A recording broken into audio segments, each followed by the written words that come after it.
Começando outra jornada com os nossos estudos de direito do trabalho, nós agora estamos encerrando a parte da relação jurídica de emprego. Estamos estudando exatamente as causas que a tornam jurídica e vamos passar em seguida para o estudo do próprio direito do trabalho, para, ao final, estudarmos o contrato de trabalho e as suas pré-determinações. Interessante que nesse programa nosso tem essa terceira parte, que é especificamente do contrato de trabalho e daquelas circunstâncias que disciplinam, orientam e dirigem o próprio contrato de trabalho, pelo que há muito autor que diz que é um caso de dirigismo contratual.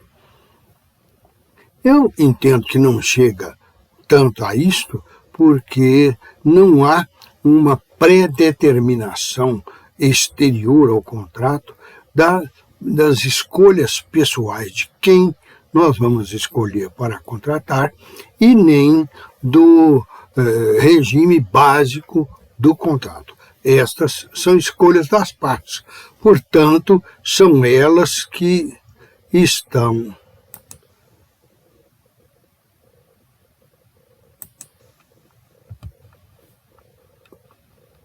como eu ia dizendo, são as partes do contrato de trabalho, os interessados, o contratante empregador e o contratado empregado, se bem que há já uma certa discriminação em dizermos que o empregador é que é o contratante.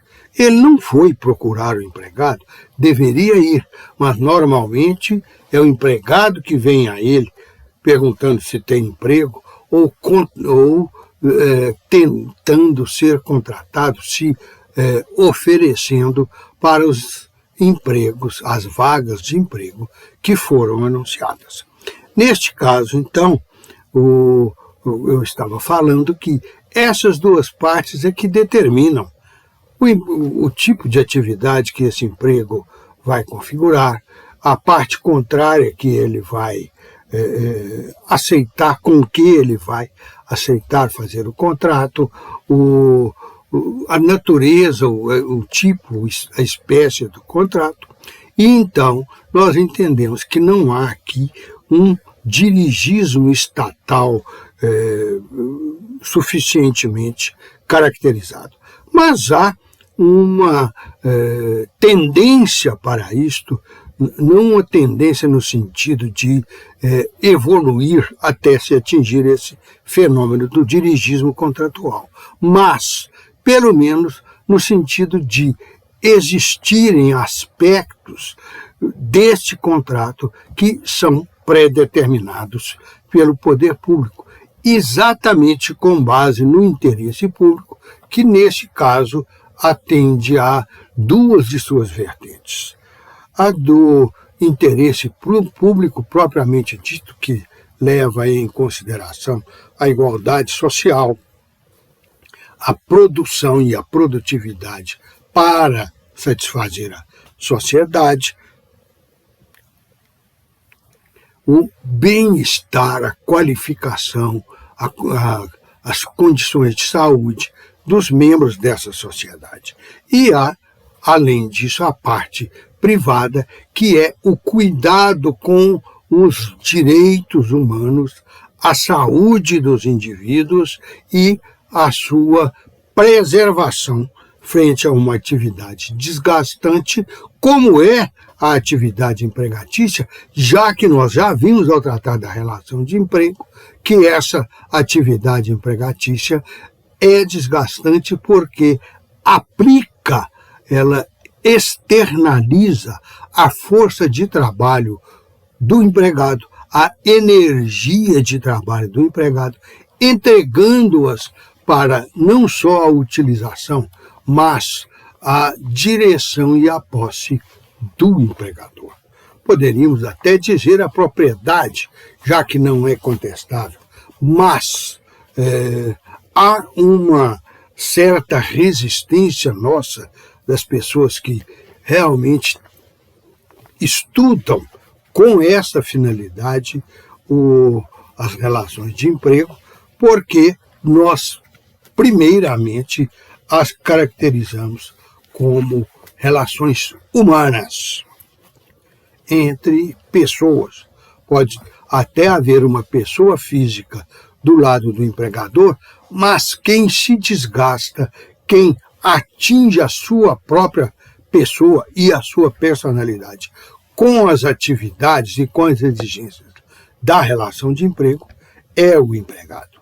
Então, este aqui é o quadro que nós vamos ver e que eleva tanto a posição do empregado dentro dos estudos de direito do trabalho. Nós temos, como eu já falei, uma parte que é o próprio contrato individual de trabalho. Uma parte anterior que é que são as relações de emprego que demandam esse contrato individual de trabalho. E uma parte posterior, que é o estudo do detalhamento, da pré-disciplina, das regras gerais protetivas que o direito do trabalho exige de seu respectivo contrato. Para fechar a parte das relações de emprego, nós estamos vendo que elas evoluíram com o tempo, desde o trabalho primitivo comunitário, trabalho tribal, comunitário, quer dizer, sem troca, mas simplesmente com acréscimo, com união de esforços. Em seguida vieram os grandes impérios da antiguidade, que tiveram base principalmente no trabalho escravo. E, por fim, nós entramos no período do feudalismo, em que o trabalho era exercido pelos servos de gleba, pessoas ligadas não ao beneficiário final do serviço, que é o senhor feudal, mas à própria terra em que eles trabalhavam e no local onde eles extrariam, cultivavam ou caçavam aqueles bens que eles estavam fornecendo para o senhor feudal, em troca simplesmente da permissão, através de suas gerações, que usassem aquelas terras. Então, vamos chegar ao final desse período, em que ocorreram alguns fenômenos interessantes, primeiro, alguns negativos, como o excesso populacional das glebas de terra, porque elas eram destinadas a um servo de gleba que ia acolhendo ali as diversas gerações de sua família.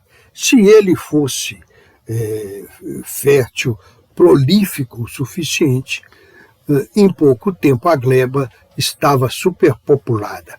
Não no sentido de hoje, em que temos prédios de apartamentos, favelas, vilas, condomínios horizontais e verticais, em que as pessoas ocupam densamente o espaço a elas permitido, às vezes com muita resistência do poder público e de alguns capitalistas ausentes e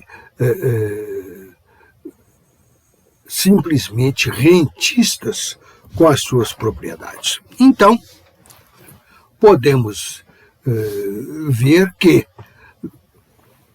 durante o feudo, chegou uma hora em que a gleba de terra era insuficiente para aquela família. Insuficiente porque a mineração que podia ser ali exercida já estava sendo exercida, não tinha como intensificar mais, com mais pessoas, mais descendentes, trabalhando em outros locais, porque as minas costumam se concentrar num aspecto limitado do terreno, ou a encosta de uma montanha, ou o fundo de uma lagoa, de um alargamento, de um depósito no fundo do rio, ou coisas semelhantes. Então, não tinha como aumentar os trabalhadores que viviam daquela gleba. Além disso, os senhores feudais, por terem, vamos dizer, se civilizado, quer dizer, neste caso, se acostumado com os luxos dos romanos e dos gregos, com as atividades perdulárias dos nobres, dos poderosos, de outras tribos que tinham tido sucesso na ocupação da Europa, e além disso, das próprias caravanas de mercadores que iam para a Europa, do Brasil,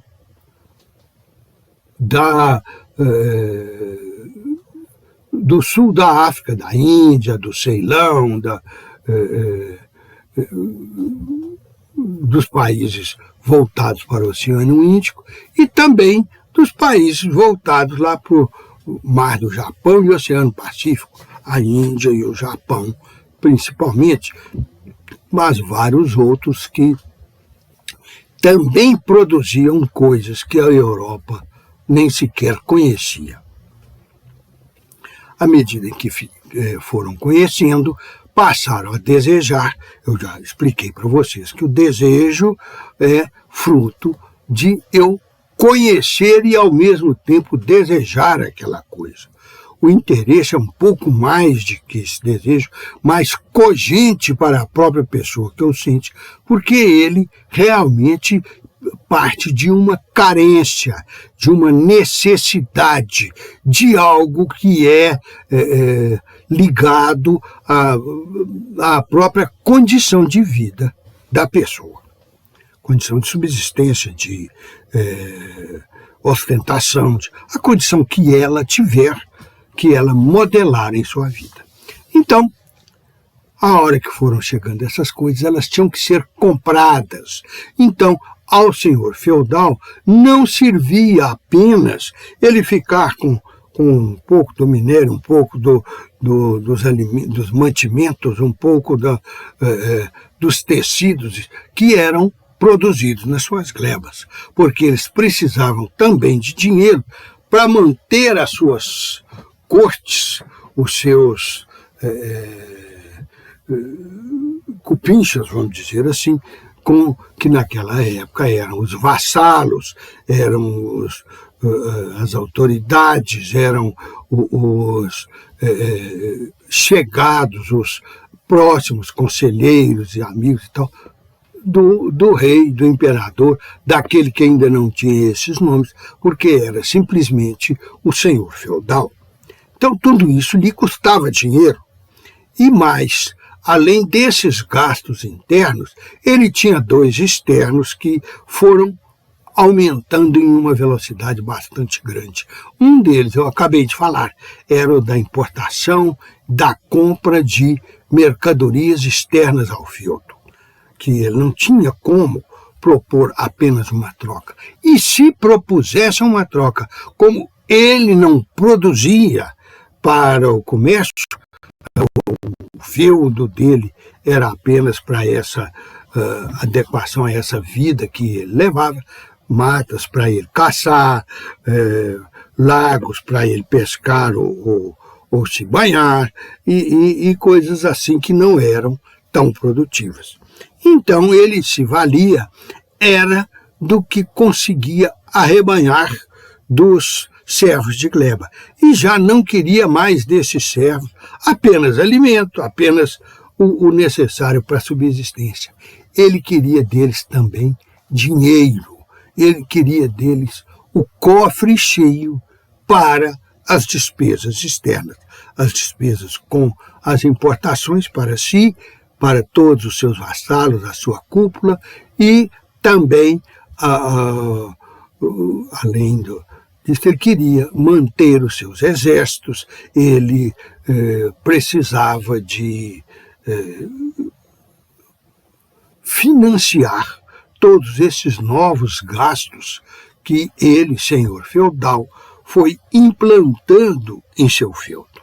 Pois bem, aí o que aconteceu? Os feudos quebraram, foram à falência.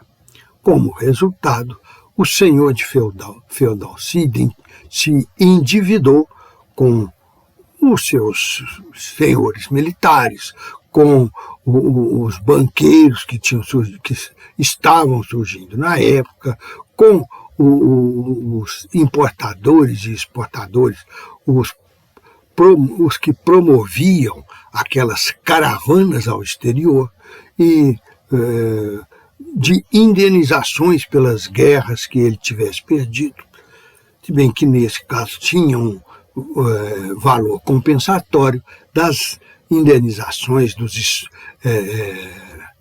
espólios do que eles arregimentavam com as guerras que eles tinham ganhado. Pois bem, com isso tudo, nós podemos ver que esses senhores feudais estavam bastante enfraquecidos até para lidar com seus próprios servos de gleba. E esses servos de gleba também, comprometidos pelo excesso de despesas, com os tributos que tinha que pagar, com a parte cada vez maior dos seus bens produzidos para entrega ao senhor feudal e assim por diante. E, além disto, eles estavam produzindo menos. As terras já ocupadas por 1000 anos, que foi o período aproximado que durou o feudalismo, com a família crescida, com o desgaste natural de cada geração que vem ocupando a gleba. Aí começou a haver a falência, a fome e a fuga desses trabalhadores rurais, desses servos de gleba. Falei trabalhadores rurais, não empregados, porque eles eram servos de gleba. E fuga para onde? Ia lá para a China, ia lá para a Índia? Podia até ter gente que se alistava nos batalhões, nos exércitos dos seus senhores feudais, dos países que estavam surgindo com a expansão do poder dos reis ante a falência dos senhores feudais, e com isto podiam se livrar do feudo, obtendo uma atividade talvez mais rentável e que os retirava daquela região para ir lutar nas tropas imperiais, nas tropas reais e ficarem longe dos que visavam castigá-lo. Castigá-lo por quê? O que é isso? Castigá-lo porque a gleba de terra não era só vitalícia, ela era também geracional. Então, tanto era vinculado àquela gleba ao seu usuário, ao servo de gleba que a tinha recebido do seu feudal, como através do cumprimento desse compromisso dele próprio, também estavam ali comprometidos todos os membros de sua geração futura, também vinculados àquela gleba de terra. Então, sair só mediante fuga. E era o que os trabalhadores faziam. É claro que os servos de gleba tinham que olhar com olhos diferentes para os motivos diferentes que esses trabalhadores tinham para a sua fuga.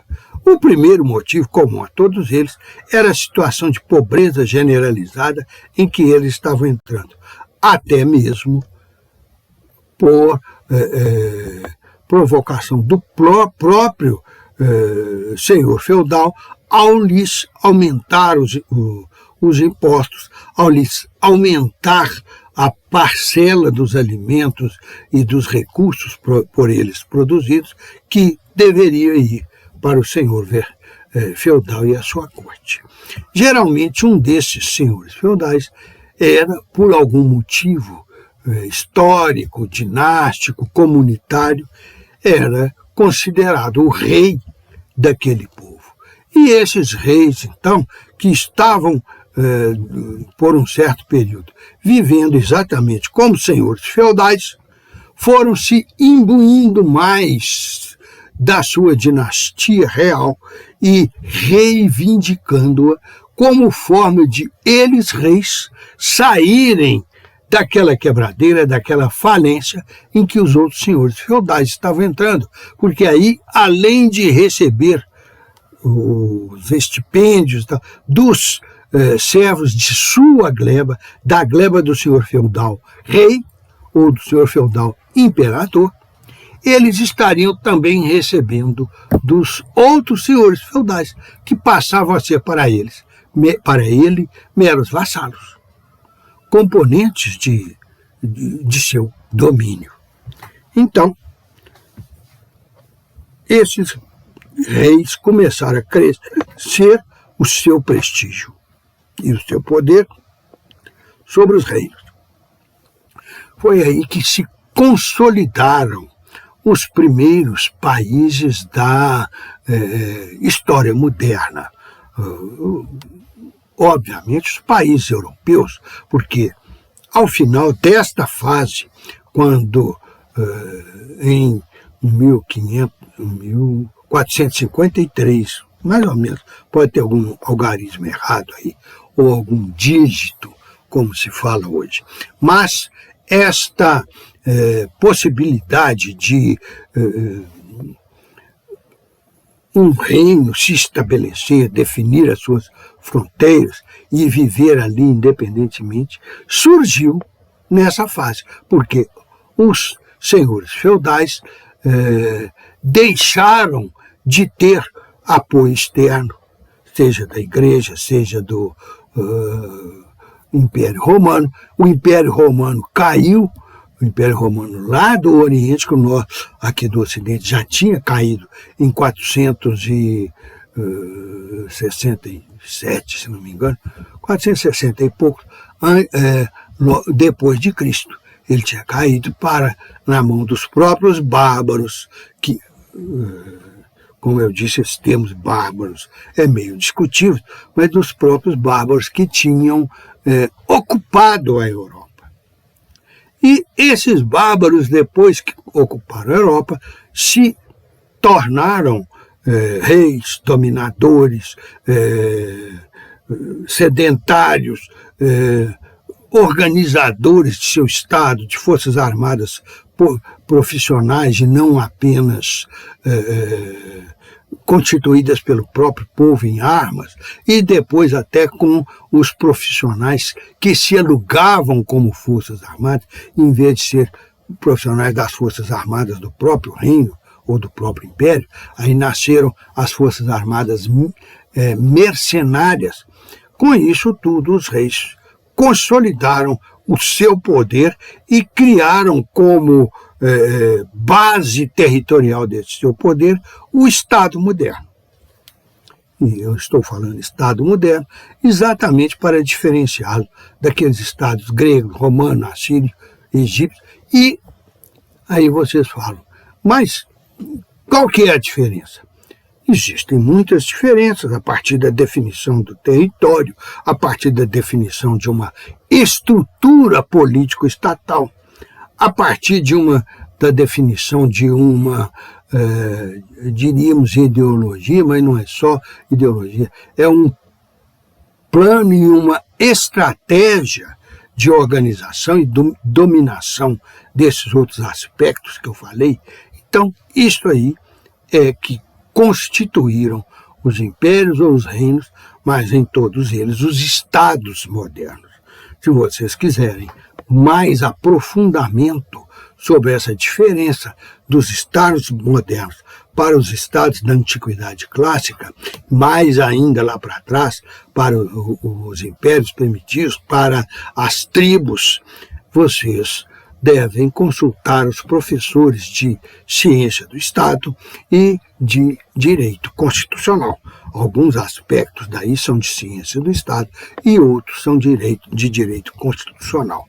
Aliás, quem começou a falar sobre esses assuntos foram os teóricos, os filósofos, os estadistas, os formuladores, os intelectuais, os formuladores do pensamento da época, que começaram lá com dentro da igreja, primeiro Santo Agostinho e depois Tomás de Aquino, fora da igreja, mas respeitando Descartes, e depois os ingleses, David Hume,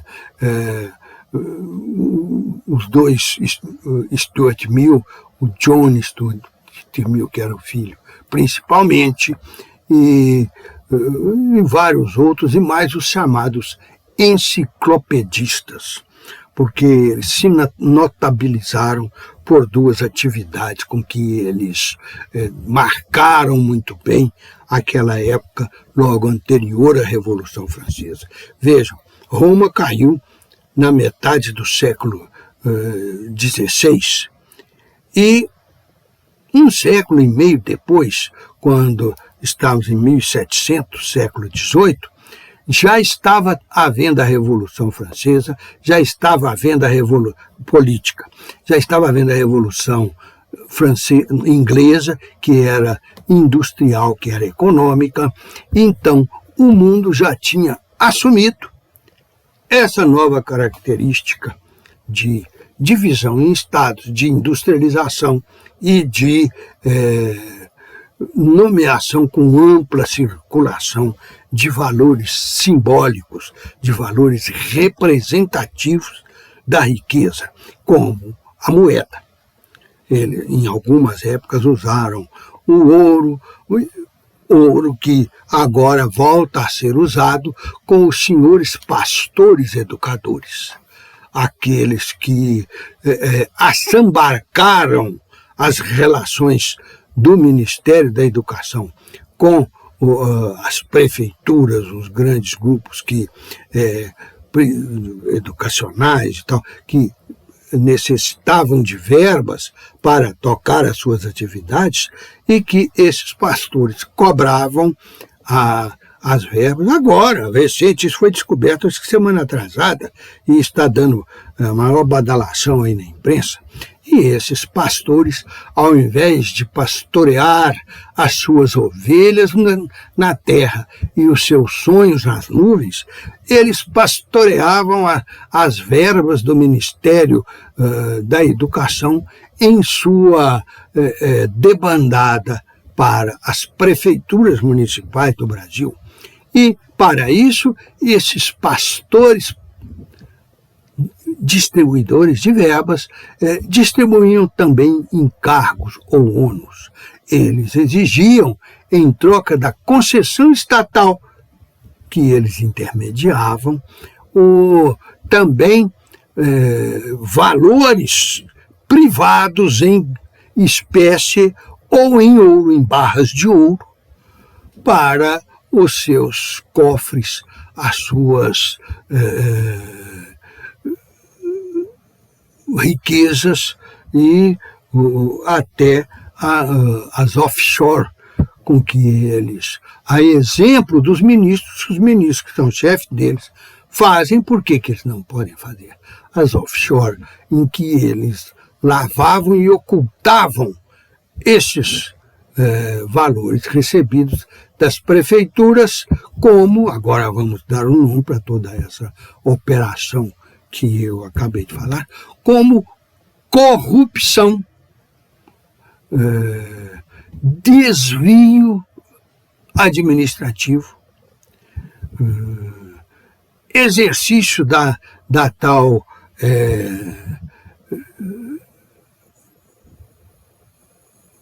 organização criminosa e da lavagem de dinheiro. a organização criminosa e a lavagem de dinheiro, que tem sido olhada desde os desvios que uma tal de Lava Jato fez, elas têm sido olhadas como crimes principais. Mas não são, não. Elas são apenas crimes acessórios para a manutenção da vantagem oferida com os crimes principais. Para isto, se organiza a quadrilha e se faz a lavagem do dinheiro. Porque eles não querem guardar dinheiro sujo, notas empoeiradas, ouro que saiu respingado de água ou de barro, né? Apesar do ouro não enferrujar assim nessa rapidez, eles queriam algo bem lavado, então praticavam lavagem de dinheiro. E eu falei praticavam, porque essa notícia é de 3 semanas atrás, mas eu tenho desconfiança que isso não parou e tenho a certeza de que isso existe em muitos outros lugares, muitos outros ministérios, muitos outros interesses e atividades em que este governo corrupto da atualidade, independente de que muitos anteriores também o eram, está praticando dentro desse nosso Brasil de Mãe Joana. Você já deve ter ouvido falar na casa de Mãe Joana. É um caso meio escabroso, eu não vou contar aqui agora, mas é isso que está acontecendo no Brasil hoje e sempre. Aliás, o Brasil é um país escabroso. Mas então, essa crise que teve no final dessa Idade Média ainda foi bastante piorada, porque as grandes fortunas, as riquezas estavam na mão dos industriais nascentes, dos comerciantes experientes na exportação e importação e na exploração interna, já por gerações e gerações, e nos banqueiros, porque agiotas e transportadores de dinheiro sempre existiram, mas quem institucionalizou isto como prática econômica, não, financeira, ostensiva na sociedade, como atividade empresarial e como atividade lucrativa, foram aqueles reis que eu falei agora mesmo, que eram devedores desse pessoal. Quem deve geralmente transige.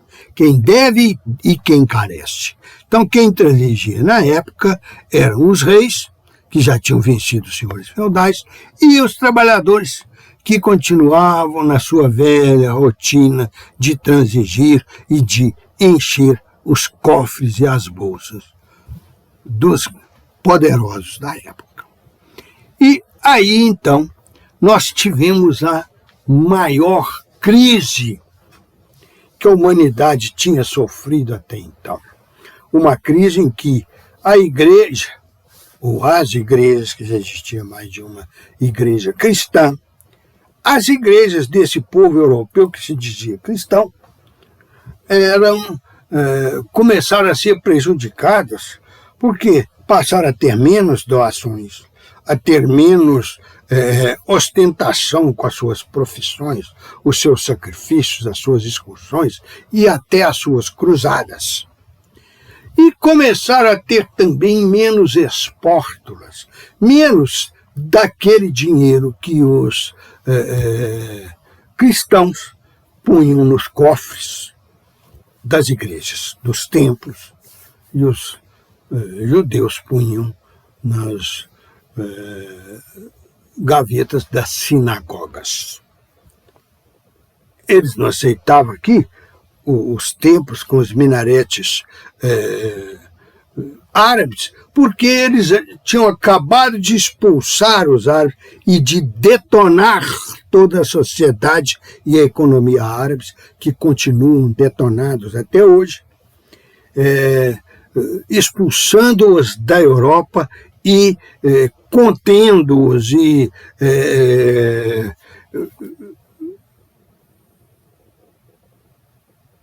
enclausurando-os, não achei uma palavra simples, vai essa complicada, enclausurando-os nos desertos e nas longínquas e estéreis terras sem chuva, que hoje constituem a Arábia, principalmente, a Península Árabe, mas que se abre ali em volta através do Líbano, da Síria, do Iraque, e lá para o lado da África, também para a Líbia, para outros países também. Então, esta é a faixa árabe, em que os árabes foram jogados ao serem expulsos da Europa, exatamente porque era uma terra de ninguém, e não era de ninguém porque ninguém queria aquela areia, que é o que sobreleva lá como terra, como território. Então eles foram jogados lá, mal sabiam os cristãos que os estavam expulsando, que daí 100, 150 anos, eles descobririam lá petróleo, que se tornou o leme, o ditador e o poder na nossa sociedade de origem continental europeia, desde a descoberta de motores movidos a hidrocarbonetos, seja para veículos, carros, aviões, navios a motor e assim por diante, seja ainda para outras atividades a que servem esses combustíveis, como máquinas e motores industriais e etc.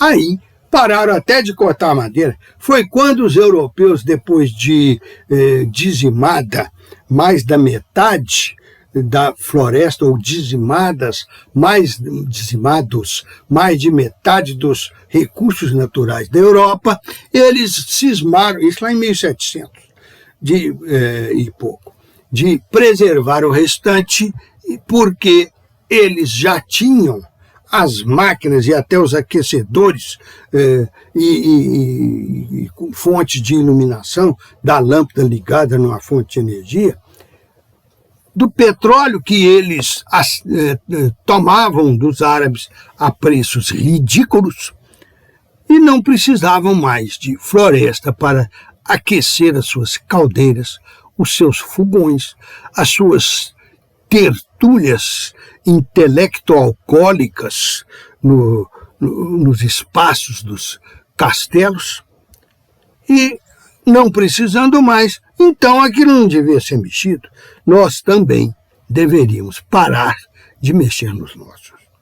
Hoje, até que se discute essa preservação ambiental em um aspecto mais racional, e por isso mesmo possível de ser mais justo, em que aqueles que não têm as florestas e os outros recursos naturais, porque já os dizimaram há 2 séculos atrás, pagam para os que os têm se privarem de usá-los. O Brasil, então, seria credor disso, mas não quer ser, perdeu uma verba que recebia aí já há uns 10 anos, em troca da preservação de partes da Amazônia, porque resolveu não preservar a Amazônia.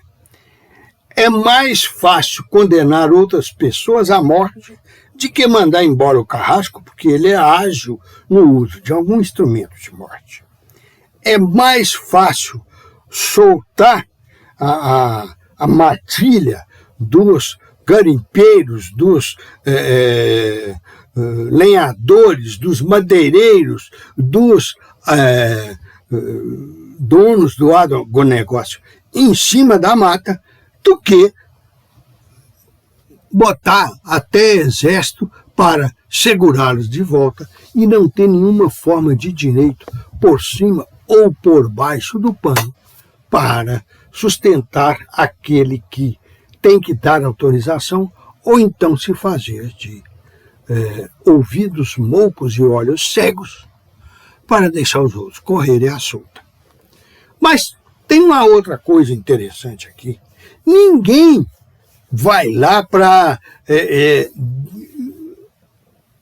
desfazer a proteção à Amazônia. O governo não a protege, os índios que lá moram também não a protegem. Eles não são tão destruidores quanto os brancos, Como é que um machado de pedra, ou hoje os machados que os brancos vendem para eles, destruíram a floresta na mesma intensidade que o reagente laranja com que eles incendiam florestas e incendiaram também cidades, vilas e pessoas lá no Vietnã, lá no meio entre os nossos índios e assim por diante. Ou, em vez do reagente laranja, tratores imensos parecendo navios com as suas pás carregadeiras, mas também desmatadoras, ou então com as correntes em que dois tratores a uma grande distância um dos outros esticavam a corrente amarrada neles e entravam pela floresta fora, derrubando tudo que via na frente. Mas eles não iam derrubar um jequitibá de 100 anos de idade, eles não iam conseguir derrubar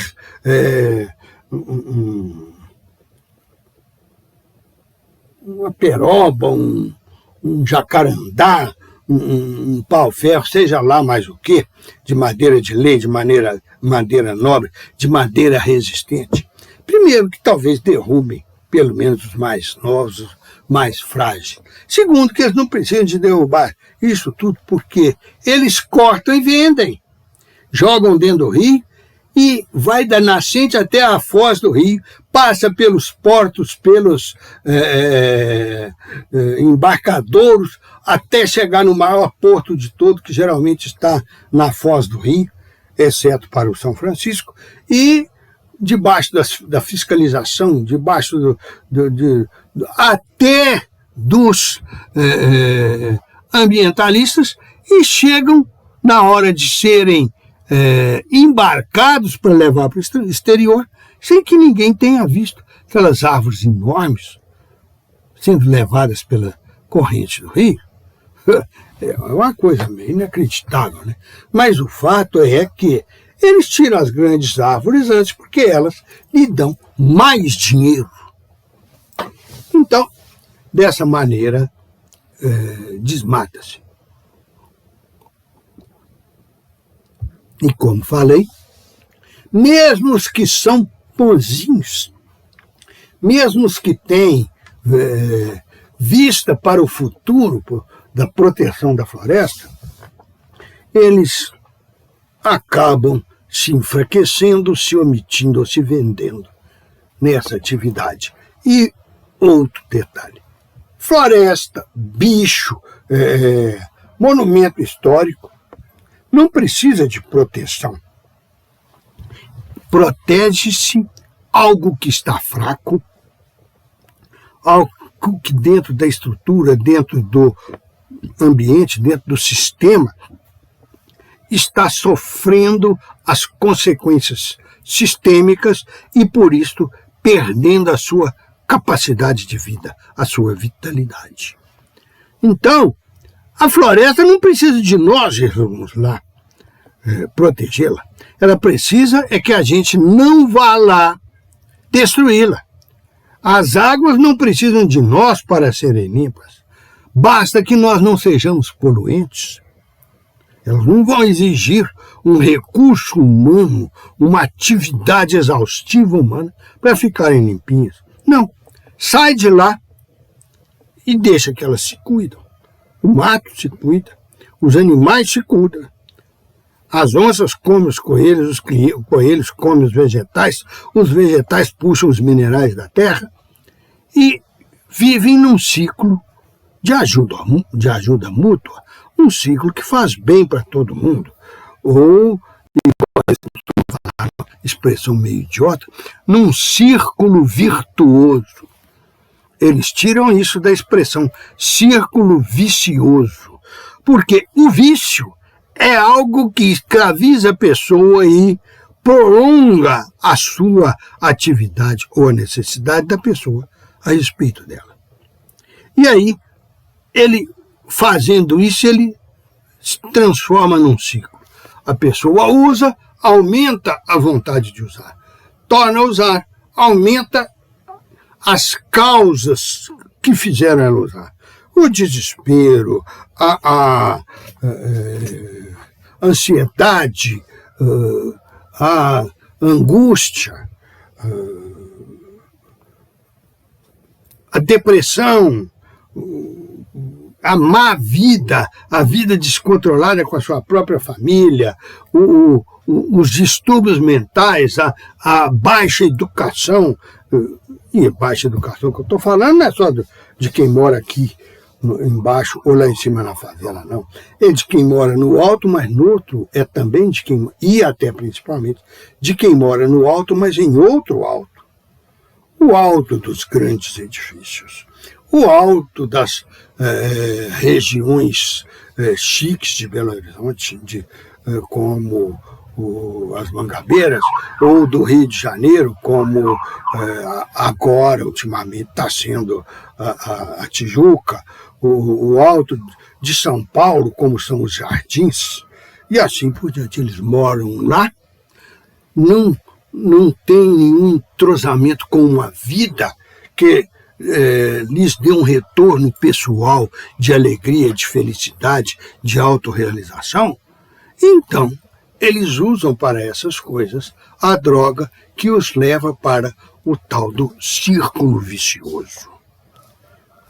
Eu não tenho necessidade de droga para me manter aqui, porque eu estou razoavelmente saudável, apesar dos desgastes naturais, e porque eu tenho alegria e satisfação vindas das minhas atividades de trabalho, de família, de amizade, de ver crescer o que eu quero que cresça, só falta aí morrer o que eu quero que morra. Por exemplo, planta de espinho. Mas então, o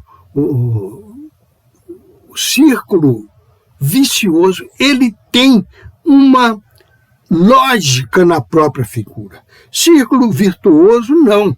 Eles simplesmente procuraram copiar a expressão com sonoridade semelhante, virtuoso, vicioso, mas sem nenhum contato, sem nenhuma ligação semântica com aquilo a que eles se referem através deste aspecto. Quer dizer, o signo não corresponde ao significado.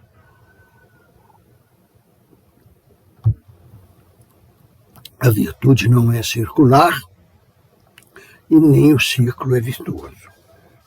Mas então, continuando, aquela hora daquela crise violenta de arrebentar ao mesmo tempo os restos do Império Romano com a invasão pelos turcos otomanos lá em Constantinopla. E aí eles a transformaram em Bizâncio, uma cidade que dizem que é chiquérrima e elevadíssima em civilização até hoje. Que isso mostra que esses povos, os turcos e os árabes que foram submetidos a esse Império Otomano que eles fundaram, só passaram esses 200 anos de retrocesso, de miséria, de descivilização, por causa das terras para onde os brancos, os europeus, os cristãos, os civilizados, os empurraram.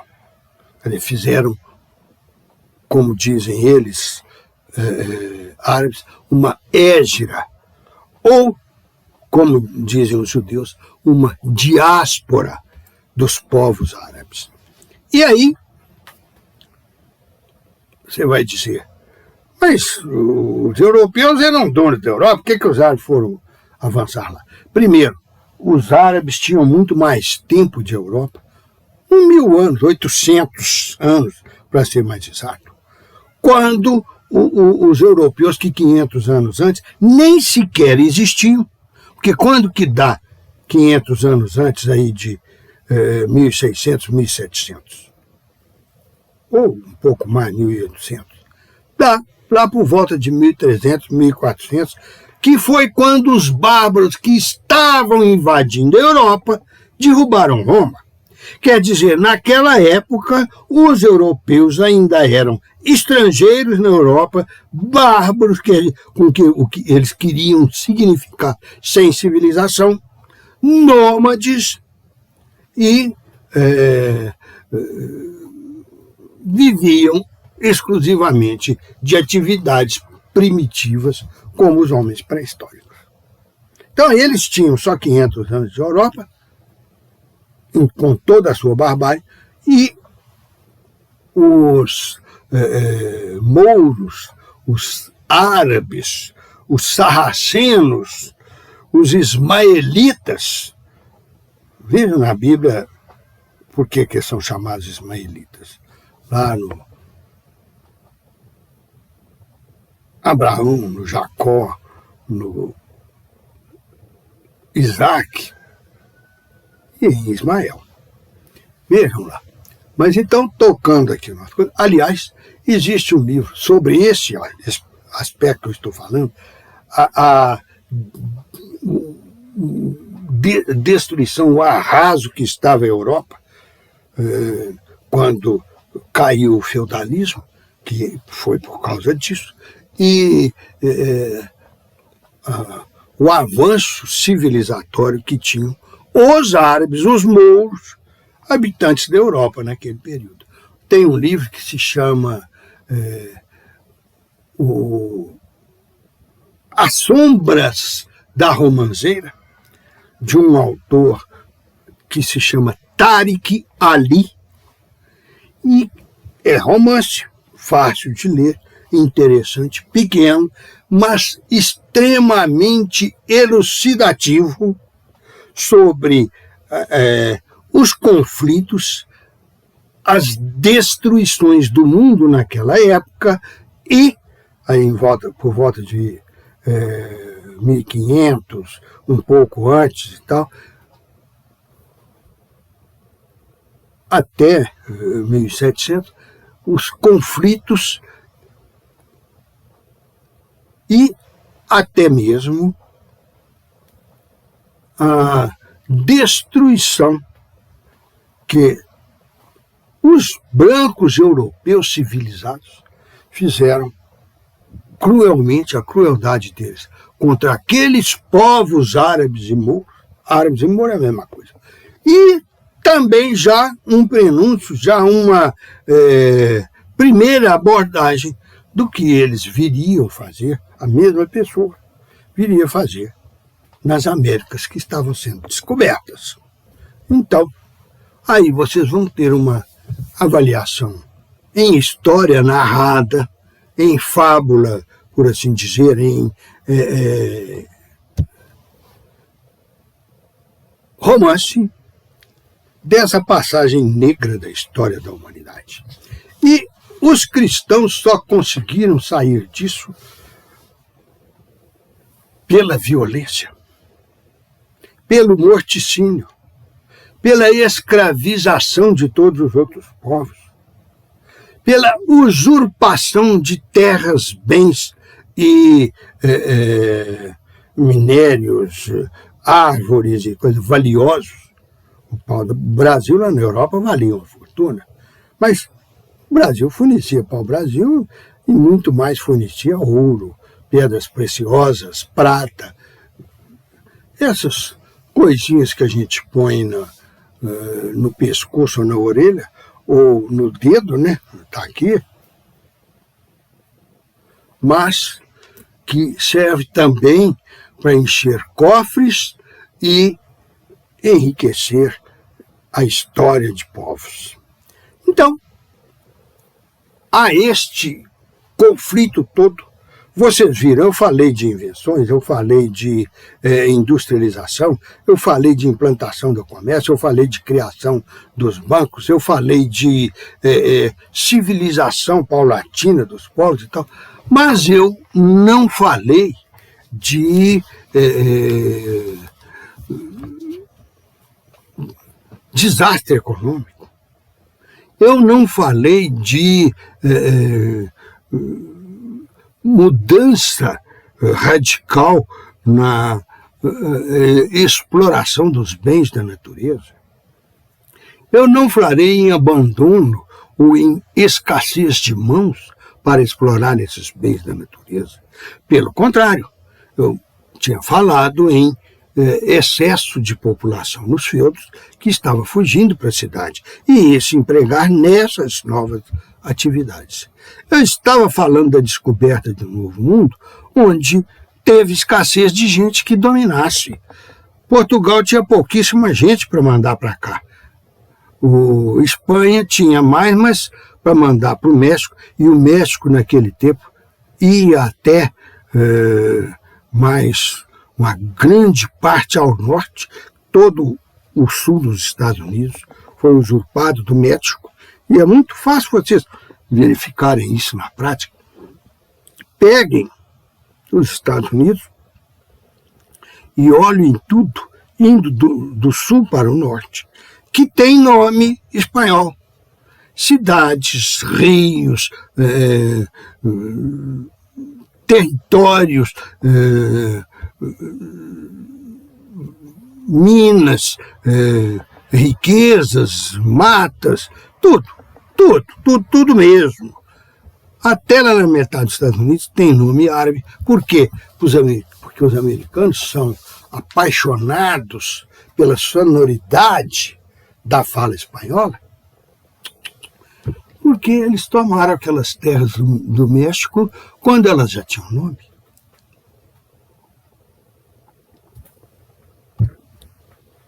Quando elas já eram habitadas e civilizadas por mexicanos. Então, isso aí mostra o filho, que são os Estados Unidos, seguindo o mesmo exemplo, o mesmo modo de vida imperialista e dominador dos pais, que são os europeus. Para os Estados Unidos, eles passaram a sua verdadeira filosofia para nós.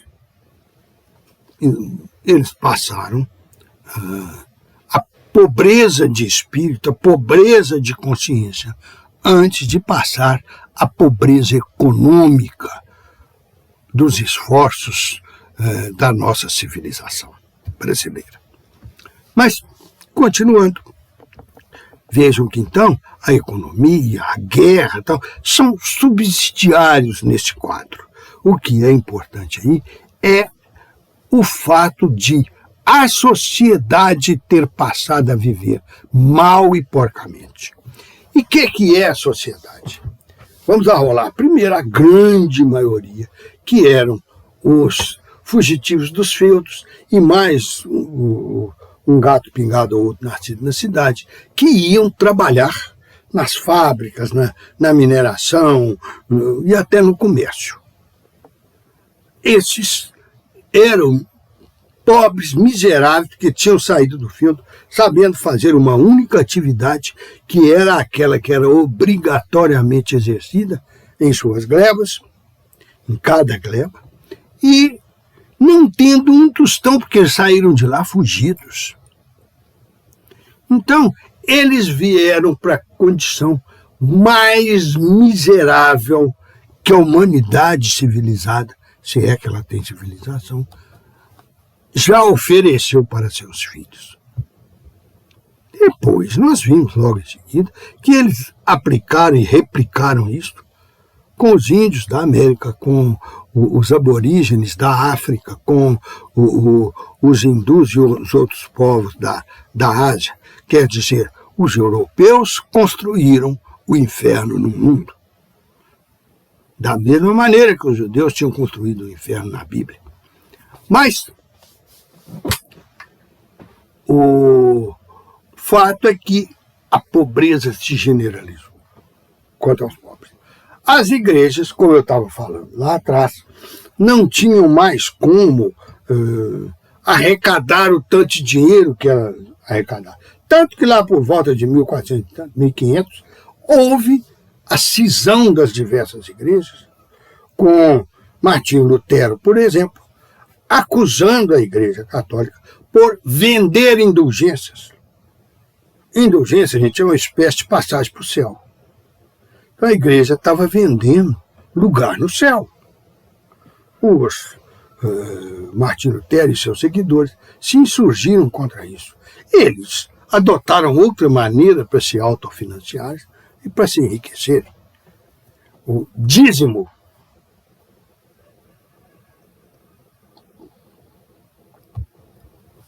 Então, a miséria perambulou pelo mundo, ou melhor, andou a cavalo, como os 4 cavaleiros do Apocalipse. E o trem foi lá para... Não vou falar uma palavra, não. Lá para a lama do chiqueiro. E aí, outro que perdeu dinheiro, que perdeu renda, melhor dizendo, foram os estados, que não tinham de quem cobrar grandes impostos, porque eles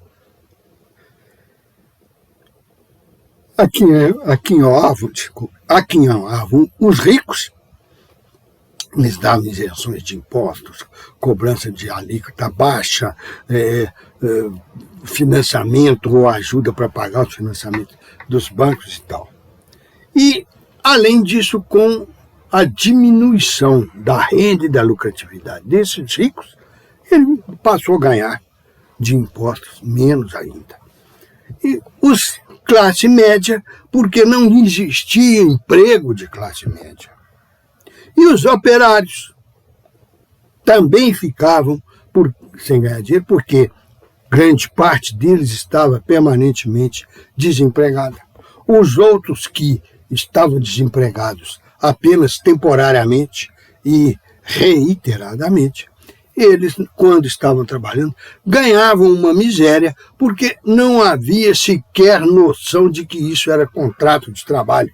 Então não tinha que ter igualdade e nem reciprocidade entre o pagamento do salário e o fornecimento da energia de trabalho.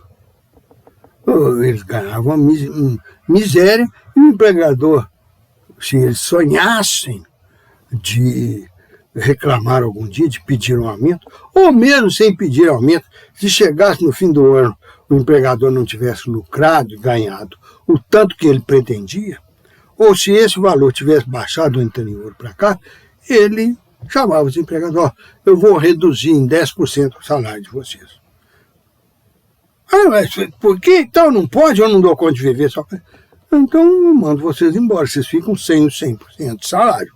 Já tinha passado aquela fase de todo mundo que chegava na cidade arranjar emprego, porque as indústrias e os bancos já tinham começado a se tornar monopolistas, já tinham se afirmado como atividade econômica. Econômica era atividade, não, que quem exercia a atividade de trabalhar, de produzir e de dar valor para esses grandes conglomerados eram os pobres, os empregados, os que estavam na pior faixa da crise.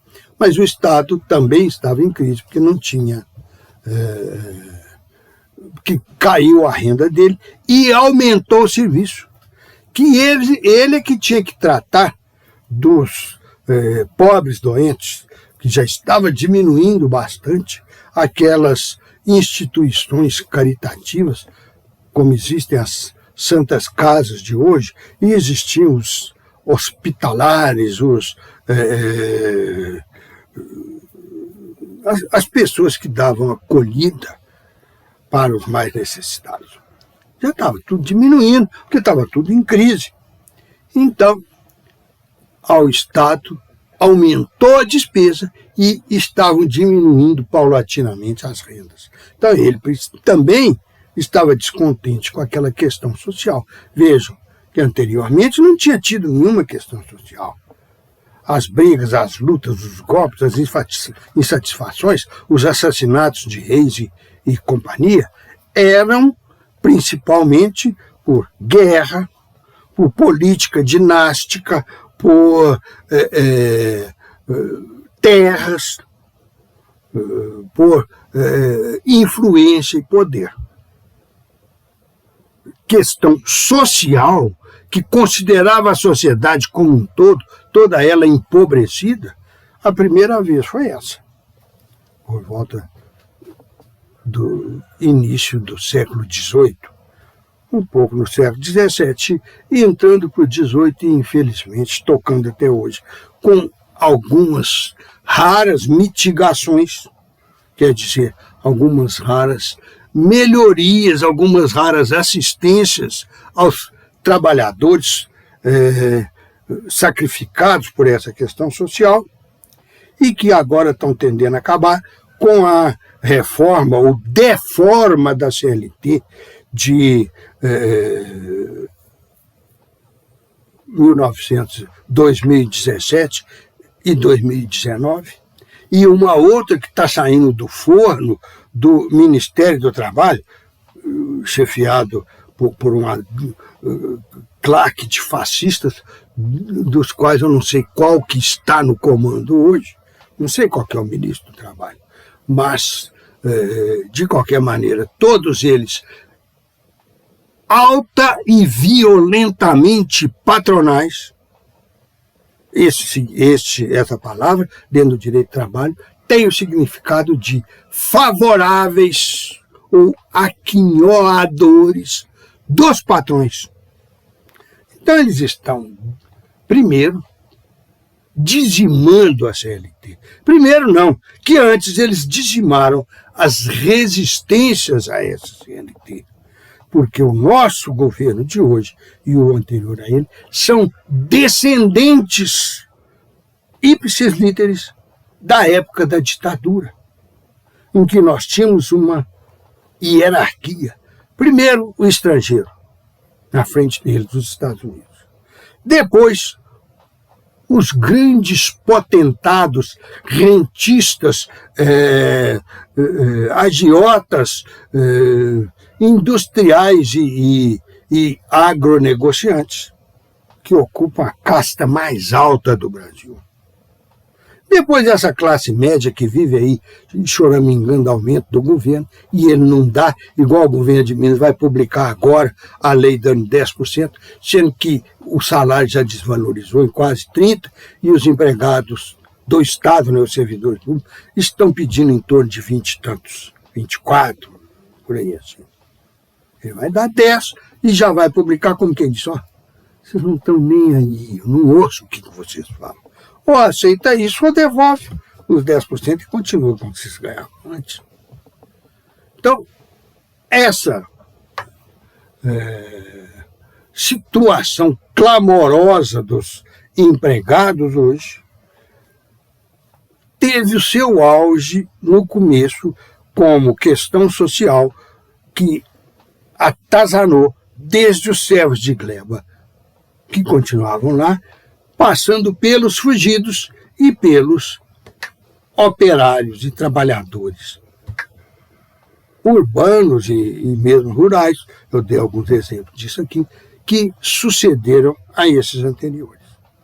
Então, os empregados estavam péssimos de situação, o Estado estava péssimo de situação, as igrejas, eu já falei que elas também estavam ruins, porque além da briga entre elas, que dividia a renda, ainda tinham aqueles aspectos isolados, como faltou gente na missa de domingo para pagar o estipêndio, a esmola, a espórtula, o dízimo e outros nomes que eles deem a essas quantias vertidas aos cofres religiosos, sem nenhum retorno direto, sem nenhuma contraprestação, nenhuma contrapartida. Havia, sim, a igreja, como eu falei, aquelas santa casas, as pessoas que mantinham asilos, que mantinham fornecimento de alimentos, que tinham locais para tratar dos enfermos e tal. Existia, isso recebia uma boa parte dos cofres da igreja, mas, obviamente, não era suficiente. E com esse povo todo, sem dinheiro, sem condição de produzir e sem condição para comprar também, e, além disso, analfabetos, despreparados, estranhos e estrangeiros para aquelas máquinas industriais, para aquelas práticas comerciais e bancárias que estavam surgindo, eles eram desempregados e não tinham como comprar nada. A classe alta, eu já falei para vocês, que estava se recuperando, eram esses que compravam, estavam se recuperando através ou por subtrair das classes mais pobres e por tomar dos estrangeiros através de guerras, mas isso aí era muito difícil, porque sempre tinha um que perdia. Então, enquanto um ganhava um pouco mais, espoliava um pouco mais, o outro caía de condições de recursos para a sua vida. Então, o Estado estava mal, os grandes capitalistas ficaram mal, os trabalhadores estavam mal e as igrejas também ficaram mal. Então todo mundo queria sair daquela camisa de força. Foi quando apareceram os bonzinhos pregando que eles arrumassem uma solução, igual pregam hoje, como eu falei, comentei no início da aula, a proteção às florestas e aos bichinhos que nelas vivem. Desde o gambá até o leão. Mas então,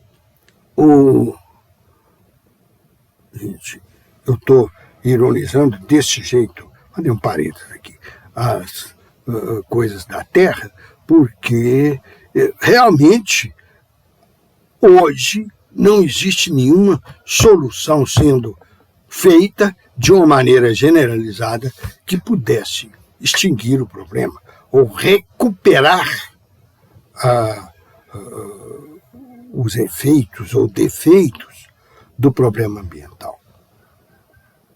Por isso é que eu estou ironizando, não é porque eu seja contra ele, não. Ao contrário, eu acho que essa questão ambiental é altamente preocupante na atualidade, e quem tinha que preocupar mais com isso não somos nós, eu para ir para trás, que somos que fomos, eu pessoalmente não, que eu nunca mexi, os desmatadores, os poluidores, os destruidores de índios, assim por diante.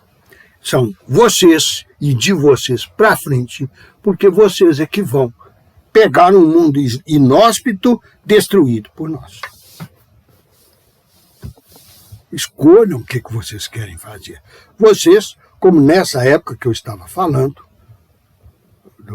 da questão social, vocês estão na encruzilhada com as alternativas de cada uma das estradas que saem do momento atual para o futuro. Brilhante ou nojento. Mas voltando então à questão social, estava todo mundo precisando disso e lá naquela época eles arrumaram uma solução. Não digo que seja boa, mas pelo menos adequada. É o que eu estou dizendo que vocês é que tem que fazer agora. Qual que foi essa solução? A proteção do emprego como fator de produção de valor. Houve o pessoal da igreja que fizeram aquelas encíclicas, mais ou menos de 100 em 100 anos, renovaram, 40 anos depois, a 40º ano, uns 50 ou 60 anos depois, eu já não sei a ordem cronológica não, mas veio a Mater et Magistra Populorum Progressio, que teceram algo que eles chamam de política social da Igreja Católica, né? E pegava, previa e fazia uma série de coisas que significavam não só esmola, mas proteção para os trabalhadores. Aí é que entraram coisas como salário mínimo, reforma agrária, hospitais públicos, coisas assim. O Estado que estava nessa fase que eu falei, que eu acho que não dei o nome, não, mas vocês podem olhar, que vocês notam que era a fase absolutamente absenteísta do Estado. Era o tal do état gendarme, como eles falavam lá em francês, aquele gendarme e soldado. O Estado que só tinha soldado. Tinha soldados da polícia para bater nos de dentro, para matar os de dentro, e os soldados do exército para matar os de fora. Ele teve que ir além disso, com o dinheiro que ele recebia, que estava em queda, mas ainda existia, e fazer hospitais, fazer leis protetivas do empregado e dar cumprimento a essas leis e fiscalizar e vistoriar e proteger o trabalhador mesmo, não enquanto pessoa humana. Ele não ia dar banjinho e passar mertiolate ou mercúrio cromo nas feridinhas de ninguém. Ele dava garantias sociais. Uma jornada de trabalho pré-fixada, uma previdência social iniciante. Quem começou com a previdência social foi o militar chanceler da Prússia, que hoje, na sua maior parte, constituiu a Alemanha. Mas, na época, ainda era o Império Prussiano. E o general Otto von Bismarck, ele inventou a Previdência Social, que arranjou um mecanismo de sustentação, não de distribuição, mas de sustentação muito interessante, parecendo com aquele lá dos primitivos, que foi o sistema da tripartite, do financiamento tripartite.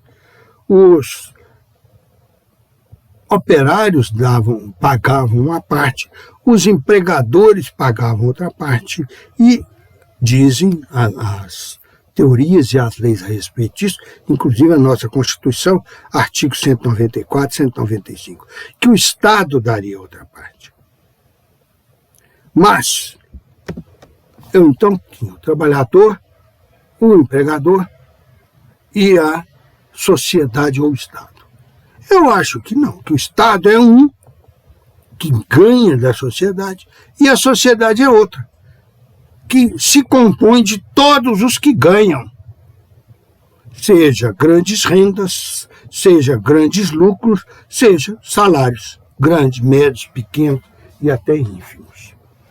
Então, os 4 segmentos sociais, 2 instituições, as igrejas e o Estado. E 2 parcelas da sociedade, os capitalistas e os trabalhadores.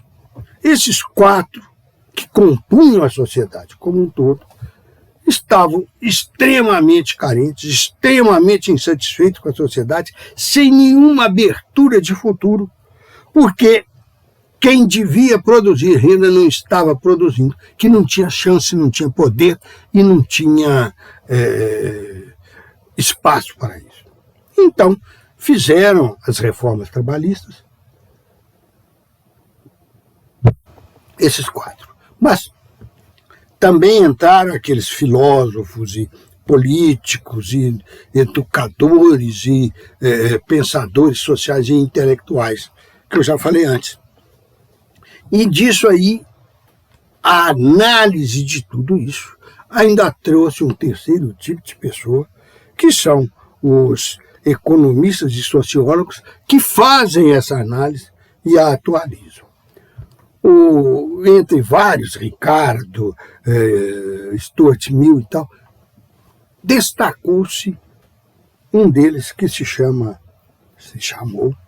Adam Smith, com o livro A Riqueza das Nações. Ele descreveu aquele sistema antes dele ser atingido por essas tentativas de medidas saneadoras que os 4 segmentos sociais tomaram. Então, o livro dele descreveu o liberalismo e o capitalismo. Mas ele fez uma descrição fática. Ele fez como aquilo ali sendo o futuro do mundo.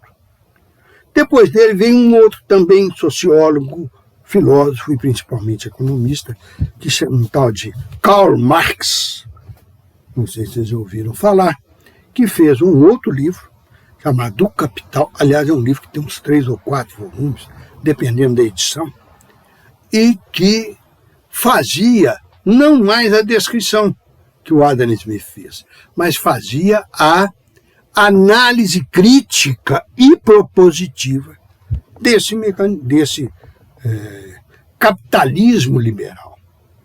E aí o mundo se digladiou por 200 anos, 1750, 1790, até 1900 e igual, em torno dessas duas teorias, do capitalismo liberal e do socialismo marxista.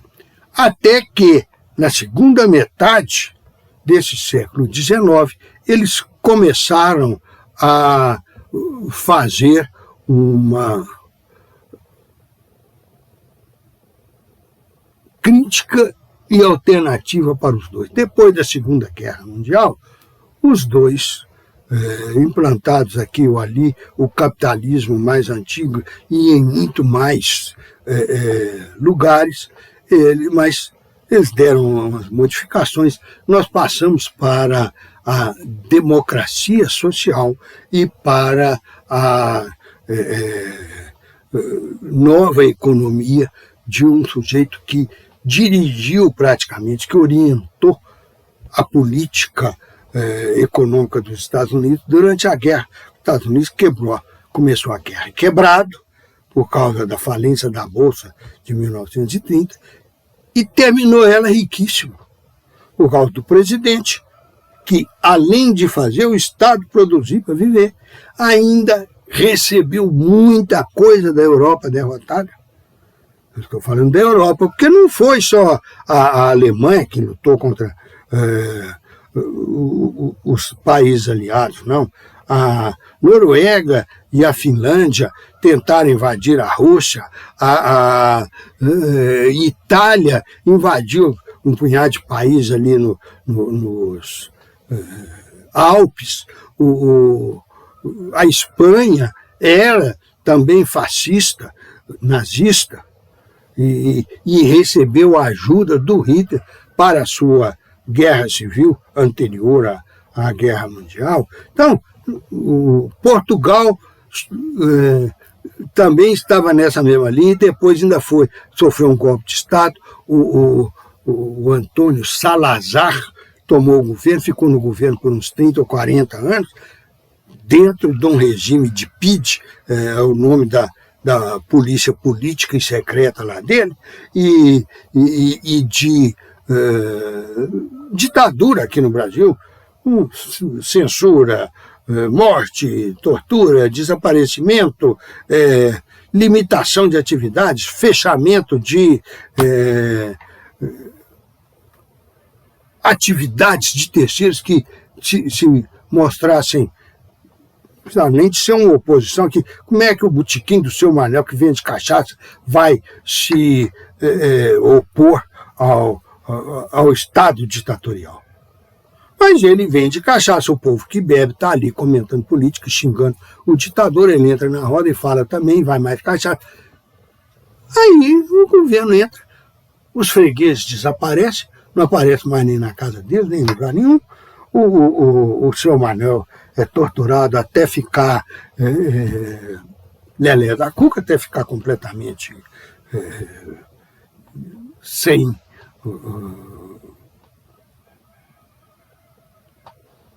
organização mental, e pronto, está resolvido aquele problema. Mas então, esses seguraram aquela situação, o capitalismo fora deles melhorou um pouco por causa desse novo sistema. Alguns falaram em democracia social, outros falaram em nova economia e por aí adiante. Então, até que já na último quarto de 1975, 70, para cá, entramos no chamado neoliberalismo. Aí que desgraçou tudo, desculpa a palavra. Porque o neoliberalismo não é só evitar uma progressão para o socialismo, não. Ele quer voltar ao capitalismo primitivo e sem lei. Para isto tem um artigo escrito, quando começou essa reforma, agora recente, 2017, de 3 juízes, de 3 ministros, melhor dizendo, do TST, pelo menos um deles mineiro, eu acho que são 2, o que eu estou lembrado é o Zé Carlos Pimenta, mas tem um outro que eu tenho impressão, que é mineiro também, que é de uma família que já deu muitos juízes do trabalho, que agora eu não vou mencionar, não, simplesmente por não estar lembrando quem que é. Mas esse artigo vocês ainda vão vê-lo. Talvez eu passe isso para vocês. Mas então,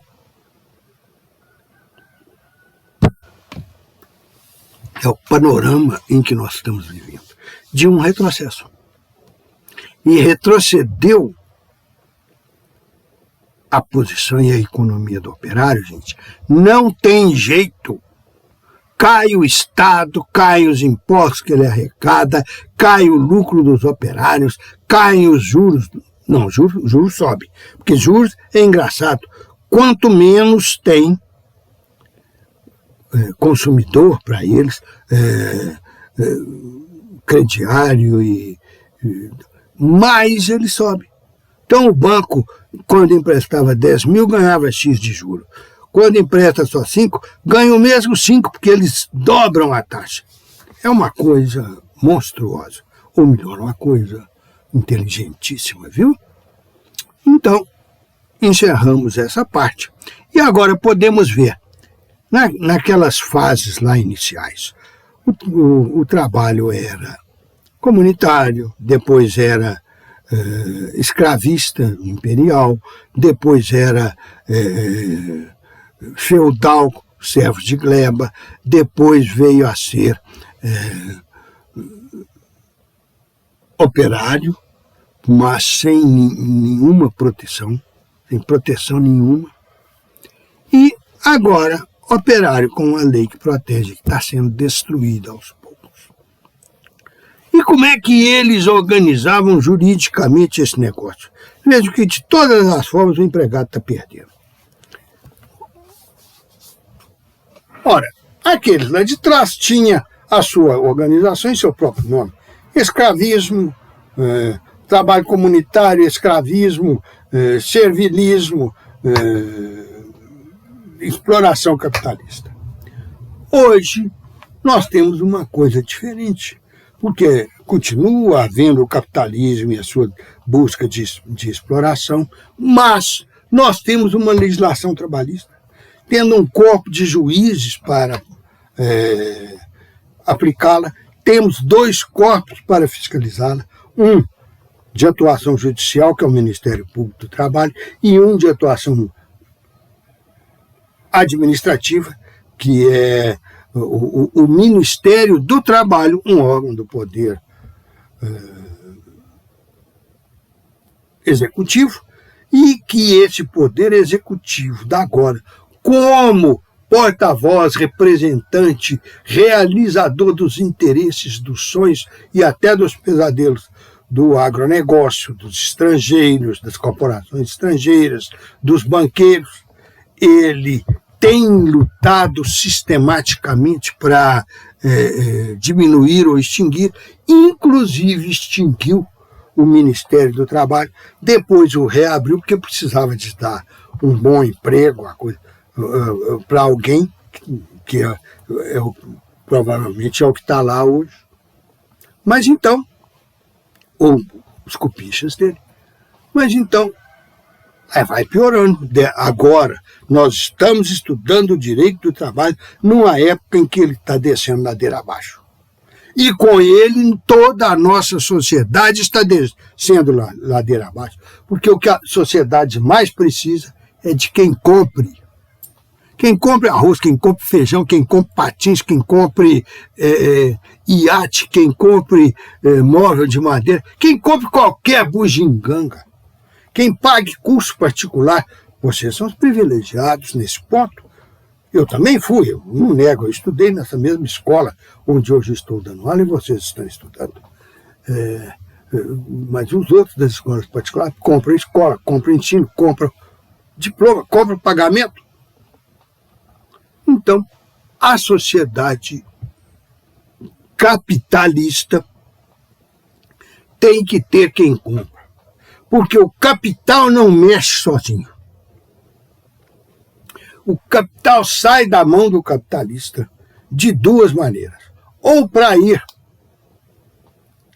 ao operário, que lhe dá novo valor e devolve para o capitalista, e com isso o capitalista assambarca o valor, ou para outro que compra aquele bem do capitalista, pagando o valor que o operário deu, mais o lucro que vai ficar com o capitalista, mais o custo para ele arranjar outro produto daquele e tornar a vender.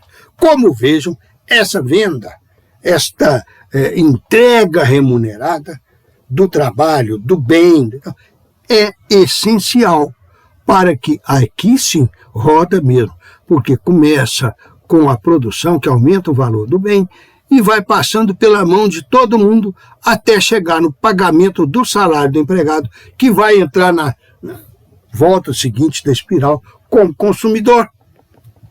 E por isso vai acionar a sociedade. Aí, isso é mais complicado, porque não tem mais escravidão, não tem mais servo de gleba, existe uma legislação para tratar das relações de trabalho. Então, como é que faz? Vamos expor outra teoria, que a nossa função é essa. No início, já quando foram sendo criadas as normas trabalhistas, as proteções, as ditas proteções trabalhistas, que nós ainda vamos estudar, e também a participação de cada uma daquelas classes que estavam empobrecendo, dos segmentos que estavam empobrecendo durante a questão social, isso tudo foi feito, uma parte com intervenção do Estado, uma parte com concessão dos empregadores, uma parte com luta e conquista dos empregados, uma parte com influência da igreja, dos intelectuais e tal. E então eles formaram uma rede de proteção, não para o Zé da Silva, que é um operário, mas para o operariado, a classe dos operários, de tal maneira que eles pudessem atender bem a classe dos capitalistas e dos rentistas. Então, eles falavam que essa relação trabalhista, essa relação que se estabeleceu a partir daquele momento, regulada por algumas leis e tal, anote aí, natureza da relação trabalhista, moderna, atual. Primeiro, uma das mais antigas, econômica, porque um dava dinheiro, outro dava trabalho, trocaram. Tudo bem. Mas a diferença econômica entre eles, hoje, obriga que um trabalhe para o outro? Obriga que um pague um salário para o outro? Não. Então, existe a diferença econômica, mas ela não é o fundamento da relação de emprego. Em seguida, fala, não, quem manda não é porque detém os aparelhos do capital de produção, não.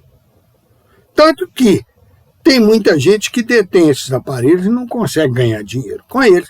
Precisa de arranjar empregado para acionar os equipamentos das máquinas. Então, quem estabelece, quem dá um motivo para estabelecer a relação de emprego, que estabelece a natureza, que é o que nós estamos falando, natureza da relação de emprego, é a condição técnica. O empregador conhece as máquinas que ele comprou, conhece a atividade que ele quer fazer e ensina, e toma conta, e fiscaliza, e repreende os operários para fazerem aquilo. Mas acontece que existe muito empregador que assume um ramo de negócio que ele não sabe direito nem o endereço. Quanto mais as práticas produtivas, ou comerciais, ou mercantis, daquele ramo de negócio. Ele contrata grandes sabedores daquilo, os técnicos, os consagrados, doutores e tal, naquilo, os inventores, os cientistas e tal, e fala, dirija a minha fábrica e traz aqui para mim todo fim de mês o meu dinheirinho de lucro. Aí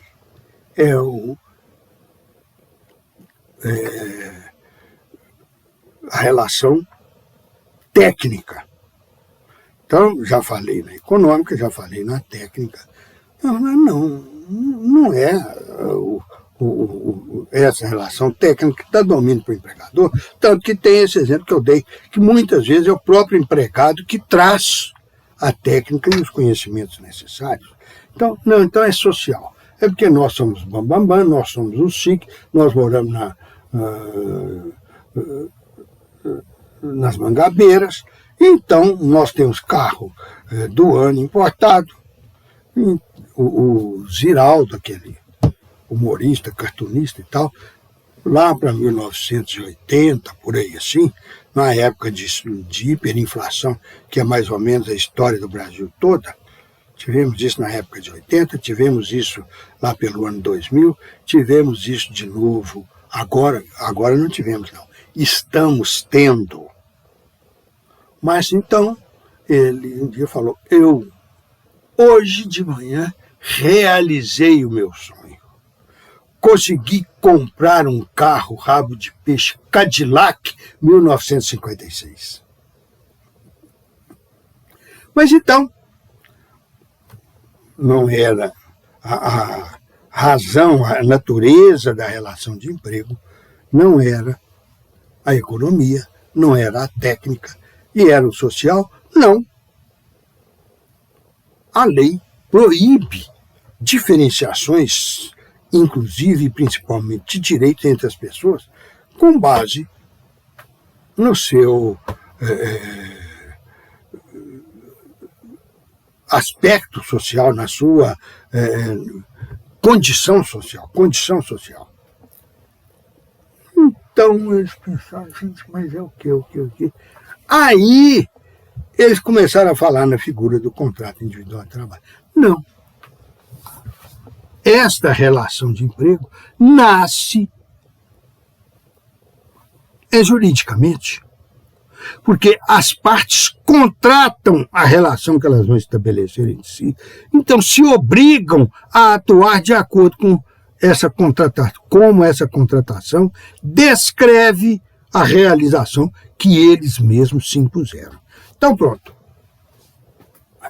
relação de emprego é contratual. Mas por que, além dessa explicação que eu dei, o que ela tem que precisa ser contratual? Ela tem que, das várias características dela que nós vamos estudar à frente, a mais característica, a mais importante, é a subordinação. Isso é a Constituição. Fala que todos nós somos iguais perante a lei.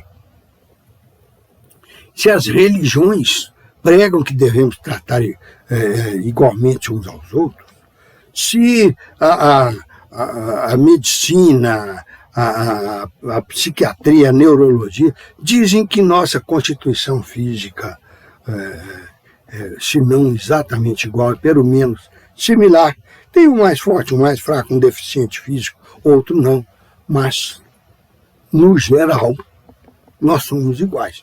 Temos os mesmos órgãos, a mesma capacidade intelectual, a mesma inteligência, força e agilidade semelhantes, assim por diante. Então, se somos todos iguais, não podemos diferenciar um dos outros com o intuito de um mandar no outro. E essa igualdade perpassa também pela igualdade econômica, também pela igualdade econômica e social. Nós temos a técnica, que é o contrário. Quem a gente espera que tenha a técnica é o capitalista, mas hoje, na imensa maioria das relações de emprego das empresas que as absorvem, quem leva a técnica são os empregados. O cara que foi nomeado agora para a Petrobras é um nomeado, não indicado, ainda não foi nomeado, é um financista. Ele nunca viu cor de petróleo, não sabe nem que cor que é, mas não conhece nada de operação com petróleo. E foi para lá.